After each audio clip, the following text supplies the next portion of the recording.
इनाया जल्दी ही समुद्र के किनारे पहुंच जाती है और जादुई शरबत को पी लेती है। इनाया जैसे ही जादुई शरबत को पीती है तो वह बेहोश हो जाती है। शरबत पीने के बाद इनाया की पूंछ पैरों में बदल जाती है और तभी वहां पर राजकुमार का कुत्ता शेरू सूंघते सूंघते आ जाता है। इनाया को बेहोशी की हालत में देखकर वह दौड़कर राजकुमार के पास जाता है और उसे इनाया के पास ले आता है। जब राजकुमार की नज़र इनाया पर पड़ती है तो वह इनाया की खूबसूरती को देखता ही रह जाता है। फिर राजकुमार इनाया को बेहोशी की हालत में अपने राजमहल ले आता है। इनाया को देखने के बाद कहीं ना कहीं राजकुमार को भी इनाया से प्यार हो जाता है, लेकिन राजकुमार मजबूर था क्योंकि उसने उस राजकुमारी को शादी करने का वचन दे दिया था जिसने राजकुमार की जान बचाने का झूठा नाटक किया था। अगले दिन जब इनाया को होश आया तभी वहां पर राजकुमार आता है और इनाया से उसके बारे में पूछता है। तुम कौन हो? तुम्हारा नाम क्या है? और तुम समुद्र के किनारे बेहोश क्यों पड़ी थी? तुम्हें क्या हुआ था? और तुम्हारा घर कहाँ है? इनाया के होश में आते ही राजकुमार ने मानो सवालों का पहाड़ खड़ा कर दिया हो, लेकिन इनाया राजकुमार के किसी भी सवाल का जवाब ना दे पा रही थी, जिसके कारण वह बहुत दुखी हुई। इसके बाद इनाया को राजकुमार की शादी के बारे में पता चला कि राजकुमार की शादी उसी राजकुमारी से होने जा रही थी जो उस दिन राजकुमार को समुद्र के किनारे से लेकर आई थी। यह खबर सुनकर इनाया को और भी ज़्यादा दुख हुआ कि जिसके लिए उसने अपनी पूंछ खोई थी, अपनी आवाज़ खोई थी, अपना घर परिवार छोड़ा था, वह किसी और से शादी करने जा रहा था। यह सब सोचकर इनाया समुद्र के किनारे आकर रोने लगती है। तभी वहां पर राजकुमार आ जाता है। क्या हुआ? आप रो क्यों रही हो? इस पर इनाया कुछ भी नहीं बोल पाती है और बस रोती ही रहती है। उधर सम्पी यह सारी बातें सुनकर समुद्र के राजा और बाकी राजकुमारियों को बताता है। राजा ने शम्पी की बात सुनी तो वह तुरंत ही डायन की गुफा की तरफ चल देता है। बाकी जलपरियां भी पीछे पीछे चल देती हैं। डायन ने जब उन सभी को अपनी गुफा की ओर आते हुए देखा तो वह डर गई। अरे डायन, तूने मेरी बेटी के साथ क्या किया? तूने उसे जलपरी से इंसान क्यों बनाया? तुझे मेरा जरा सा भी खौफ नहीं हुआ? महाराज, मैंने तो इनाया को मना किया था कि वह ऐसा ना करे, लेकिन वह राजकुमार के प्रेम में पागल थी, इसलिए उसने मेरी एक ना सुनी। इनाया, तुमने ये क्या कर लिया? मैंने तुम्हें पहले ही बताया था कि इंसानों से दूर रहना, फिर भी तुमने मेरी एक न मानी। महाराज, आप दुखी मत होइए। आप इस डायन से यह पूछिए कि इनाया को वापस जलपरी कैसे बनाया जाए। डायन, क्या मेरी बेटी को इंसान से वापस जलपरी बनाने का कोई रास्ता है? हाँ महाराज, एक रास्ता है जो इनाया को वापस जलपरी बना सकता है। क्या रास्ता है? मुझे जल्दी बताओ। मुझे क्या करना होगा? महाराज, यहाँ से 200 किलोमीटर दूर एक कुंभा नामक गुफा है।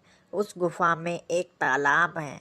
उस तालाब का जल अगर कोई लाकर इनाया को दे सके और उस जल को इनाया राजकुमार के ऊपर डाल दे, जिससे राजकुमार की मृत्यु हो जाएगी और इनाया वापस जलपरी बन जाएगी।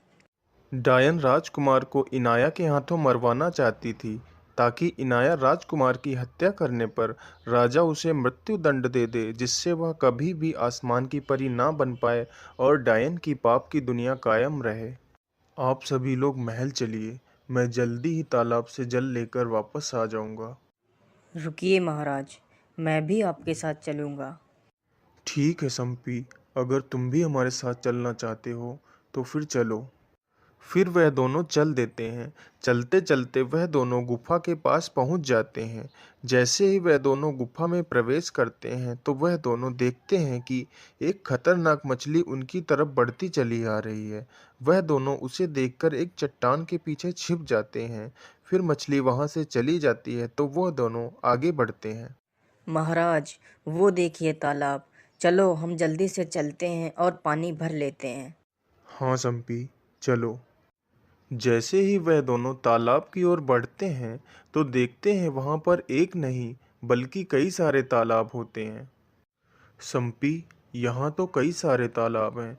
हमें कैसे पता चलेगा कि हमें किस तालाब से पानी लेना है? हाँ महाराज, बात तो सही है। मुझे कुछ सोचने दीजिए। फिर संपी ने देखा कि एक तालाब का पानी ज्यादा नीला है, जबकि बाकी तालाबों का पानी हल्का ही नीला था।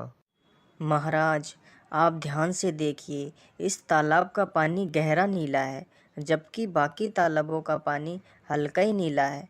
महाराज, कहीं न कहीं वह तालाब यही है जिसकी बात वह डायन कर रही थी। हाँ संपी, तुम ठीक कहते हो। तो फिर हम इसी तालाब से जल भर लेते हैं। जैसे ही राजा पानी भरने के लिए आगे बढ़ता है, तभी वहां पर राक्षस आ जाता है। अरे मूर्खों, कौन हो तुम लोग और तुम्हारी हिम्मत कैसे हुई इस गुफा में प्रवेश करने की? अब तुम लोग नहीं बचोगे। बहुत दिनों से कोई शिकार भी नहीं मिला था। अच्छा है तुम लोग यहाँ आ गए। फिर राजा उसे सारी बात बताता है। अच्छा, मेरे जैसे बुद्धिमान राक्षस के रहते हुए तुम यहाँ से पानी ले जा सकते हो?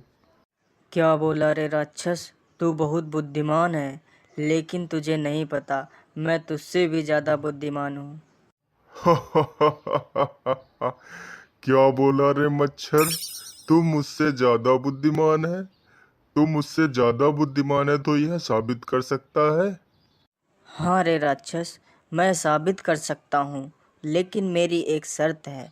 अगर मैं शर्त जीतता हूँ तो तू मुझे यहाँ से पानी ले जाने देगा। ठीक है, मुझे तेरी शर्त मंजूर है। तो सुन राक्षस, मुझे मेरे इस सवाल का जवाब दे। अगर तूने मेरे इस सवाल का जवाब दे दिया तो मैं जान जाऊंगा कि तू मुझसे ज़्यादा बुद्धिमान है। ठीक है रे मच्छर, पूछ, तेरा क्या सवाल है? राक्षस, तू मुझे बस इतना बता दे कि दुनिया में सबसे पहले मुर्गी आई थी या मुर्गी का अंडा। राक्षस जैसे ही संपी का सवाल सुनता है, उसका दिमाग घूम जाता है। दोस्तों, ये कहानी सिर्फ यहीं तक ही थी। अगर आप लोगों को इससे आगे भी कहानी देखनी है तो प्लीज़ हमारे चैनल को सब्सक्राइब करें और हमें कमेंट करके ये बताएं, ताकि हम इसका अगला पार्ट भी जल्द लेकर आएं। धन्यवाद।